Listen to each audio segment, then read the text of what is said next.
నమస్తే, welcome to it's UTV. నేను మీ కొత్తూరు రమేష్. దేశ రాజధాని ఢిల్లీ ప్రజాస్వామ్యానికి గుండెకాయ వంటి నగరం. నిన్న అదే ఢిల్లీ వీధుల్లో ఏం జరిగింది? తమ భవిష్యత్తు కోసం, దేశ విద్యా వ్యవస్థ బాగు కోసం ప్రశాంతంగా నిరసన తెలుపుతున్న విద్యార్థులపై లాఠీలు విరిగాయి. నీట్ పేపర్ లీకేజీల వల్ల నష్టపోయిన వేలాది మంది యువత చలో పార్లమెంటుకు పిలుపునిస్తే ప్రభుత్వం వారికి సమాధానం చెప్పాల్సింది పోయి పోలీసులను ప్రయోగించింది. పోలీసులు ప్రవర్తించిన తీరు చూస్తే వీరు రక్షకులా లేక శిక్షకులా అనే అనుమానం కలగక మానదు. ప్రశ్నిస్తే ఇంత దారుణంగా కొడతారా? వారు దేశద్రోహులా లేక ఉగ్రవాదులా? విద్యా వ్యవస్థలో సంస్కరణల కోసం, జవాబుదారీతనం కోసం గత 23 రోజులుగా నిరసన దీక్ష చేస్తున్న ప్రముఖ విద్యావేత్త సోనం వాంగ్చుక్ గారి ఆరోగ్యం క్షీణించింది. ప్రభుత్వం ఆయనతో చర్చలు జరపాల్సింది పోయి పోలీసులు ఆయనను బలవంతంగా ఆసుపత్రికి తరలించారు. ఆయనను ఆసుపత్రిలో అక్రమ నిర్బంధంలో ఉంచారని ఆయనే స్వయంగా లేఖ రాశారు. ఒక పక్క దేశ విద్యాశాఖ మంత్రి బాధ్యత వహించి రాజీనామా చేయాలనే డిమాండ్తో విద్యార్థులు, యువకులు, సామాజిక కార్యకర్తలు జంతర్ మంతర్ వద్దకు తరలివచ్చారు.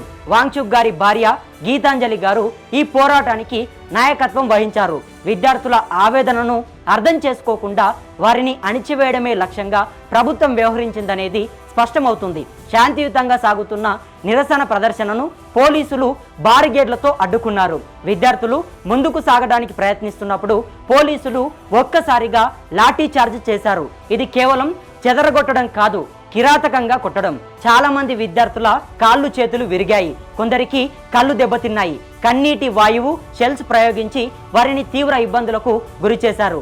ఇక్కడ మనం ప్రశ్నించాల్సింది పోలీసుల అతి ఉత్సాహాన్ని. శాంతి భద్రతల పరిరక్షణ పేరుతో వారు ప్రయోగించిన బలం ఎంతవరకు సమంజసం? ప్రశ్నించే హక్కు ప్రతి పౌరుడికి ఉంది. అలాంటిది విద్యార్థులపై ఇలాంటి హింస అవసరమా? దేశంలో ప్రతిరోజు ఎన్నో దారుణ ఘటనలు జరుగుతున్నాయి. రోడ్డు ప్రమాదాలు, మహిళలపై వేధింపులు, పోకిరీల కొట్లాటలు. ఇలాంటి సమస్యలన్నీ ఈ పోలీసులకు గుర్తు రావడం లేదా? ఆ సమస్యలను పరిష్కరించడంలో లేని శ్రద్ధ శాంతియుతంగా నిరసన తెలుపుతున్న విద్యార్థులపై ఎందుకు చూపుతున్నారు? పోలీసులు ఎవరి కోసం పనిచేస్తున్నారు? ప్రజల రక్షణ కోసమా లేక పాలకుల ఆదేశాలను అమలు చేయడం కోసమా?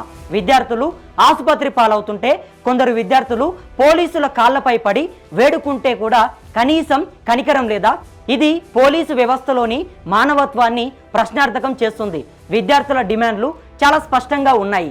నీట్ పేపర్ లీకేజీల బాధ్యత వహిస్తూ విద్యాశాఖ మంత్రి ధర్మేంద్ర ప్రధాన్ రాజీనామా చేయాలి.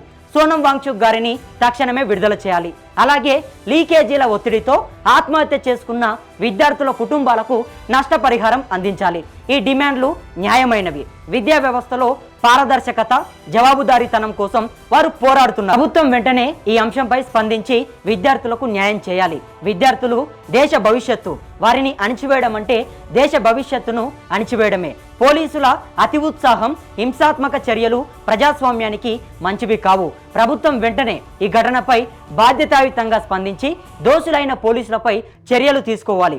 విద్యార్థుల న్యాయమైన డిమాండ్లను పరిష్కరించి వారిలో నమ్మకాన్ని నింపాలి. విద్యార్థుల పోరాటం ఆగిపోదు. న్యాయం జరిగే వరకు కూడా మేము వారికి అండగానే ఉంటామని చెప్పేసి ఇవాళ చాలామంది ప్రజలు చెప్తున్నటువంటి మాట. నిజంగా ఏదైతే భారతదేశ వ్యాప్తంగా కూడా జెన్జీ యువతరం మొత్తం కూడా మాకు పేపర్ లీకేజీల్లో తీవ్ర నష్టం జరిగింది, మా బ్రతుకులు మొత్తం కూడా రోడ్డు పాలైపోయాయి, మేము అనేక కష్టాలు పడి అనేక ఇబ్బందులు పడి పూర్తిగా కూడా ఒక మంచి మెట్టు ఎక్కుతున్నాము, ఇక సాధిస్తున్నాము, పట్టాలని అందుకోబోతున్నామని చెప్పేసి వాళ్ళందరూ కూడా కలలు గన్నప్పుడే, వాళ్ళందరూ కూడా అనుకున్నప్పుడే ఒక్కసారిగా ఈ పేపర్ లీకేజీలు, విద్యార్థులపై అణిచివేతలు, మాకు అన్యాయం జరిగింది, మాకు న్యాయం చేయండి అని చెప్పేసి విద్యార్థులు ఇప్పుడు ఒక ప్రశాంతకరమైనటువంటి నిరసన తెలుపుతూ ప్రభుత్వాన్ని అడిగితే విద్యార్థులపైనే దాడులు చేస్తూ ఉన్నారు. పోలీసులను పెట్టి వాళ్ళపైన లాఠీ చార్జ్ చేపిస్తున్నారు. ఇది ఎంత దారుణం! నిజంగా దేశ వ్యవస్థలోనే దేశంలో ఉన్నటువంటి రాజకీయ నాయకులందరూ కూడా మండిపడతా ఉన్నారు. వాళ్ళపైన ప్రజాస్వామ్యం, ప్రజలందరూ కూడా భారతదేశ బిడ్డలే కదా, అక్కడ ఉన్నటువంటి విద్యార్థులు, ఆ జెన్జీ యువత మొత్తం కూడా మన బిడ్డలే కదా, వాళ్ళని ఎందుకు కొడతా ఉన్నారు? వాళ్ళని ఈ రకంగా లాఠీ చార్జ్ ఎందుకు చేస్తూ ఉన్నారని చెప్పేసి ఇవాళ కామెంట్లు చేస్తూ ఉన్నారు, చాలామంది పెడుతున్నటువంటి పరిస్థితి. అదేవిధంగా కేంద్ర ప్రభుత్వం తక్షణమే స్పందించి వాళ్ళకు న్యాయం చేయాలి అనేటటువంటి ఒక ప్రశ్న మాత్రం పెద్ద ఎత్తున చర్చకు దారితీస్తుంది. మరి నిజంగానే కేంద్ర ప్రభుత్వం స్పందిస్తుందా? విద్యార్థులకు న్యాయం జరుగుతుందా?